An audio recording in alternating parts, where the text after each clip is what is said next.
It is very interesting to watch these turn of events on the global stage, because Donald Trump, the orange buffoon, the descendant of unseasoned dry turkey, fucked it up for America. See, there is this international law basically saying that these transit straits needed to stay open, right? Now, Iran never really agreed with that.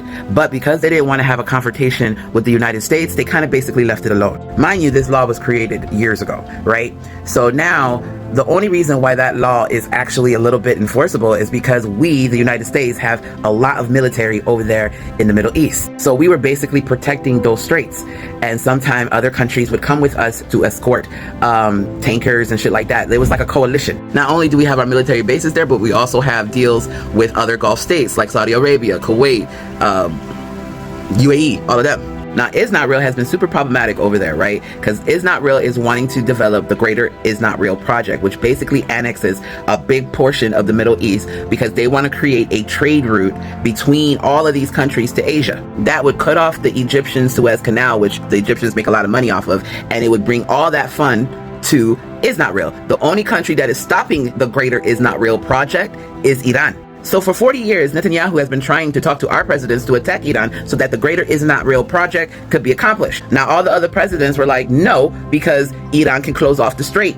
And Netanyahu tricked or manipulate or blackmail, whatever, the orange buffoon into thinking that Iran couldn't do that. So for 40 years, especially since after we attacked Iraq, Iran has been studying America, how we move, how we operate, what our military strategies are. They have been studying. So what they did was enter BRICS. They bought a whole bunch of boom booms from weapon manufacturers, because remember, weapon manufacturers, they don't care about a side, they just want to sell their weapons. So they stockpiled on that, and they pointed their boom booms at every single American base over there, just in case we decide to be froggy, they're gonna take it all out in one whop. And that's exactly what happened. We went over there with Is Not Real and boom boom Iran, and Iran turned around and boom boom all our military bases over there, crippling our ability to protect the straits. So now we're sending troops over there to try to protect the strait, but that's not going to be anything, because if you watch the movie 300, the strait is 12 miles. There's not much. You can send 100,000 soldiers over there. That's not going to do much, okay? It's 12 miles. That's it.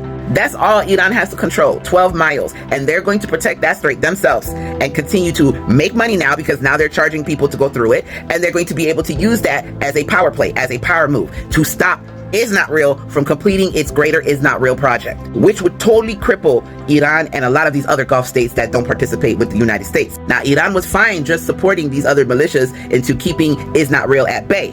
But because we decided to join in that shit, Iran said, you want to kill our leader? We're gonna make y'all pay. And it's not just going to be the United States. Anybody that supports the United States and their fucking agenda in the Middle East is getting it, whether it's financially or we gonna boom boom inside your country. Donald Trump exposed the weakness that is the United States when it comes to keeping other countries safe. We don't have that capability. That was all lies. We don't have the personnel or the fucking resources. We can't protect all of those states over there. Because of the American propaganda, we got the biggest military in the world, blah, blah, blah, blah, blah. People were kind of just like, okay, you know what? We let America do what it wants to do.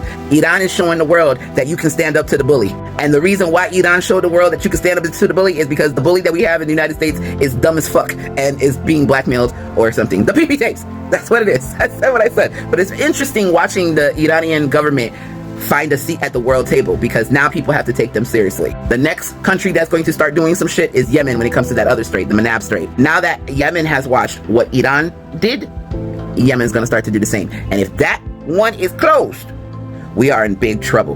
Thank you, Donald Trump. Thank you to the Trumpers. Y'all just fucked America. Like I said, when white people fuck up, they fuck up big.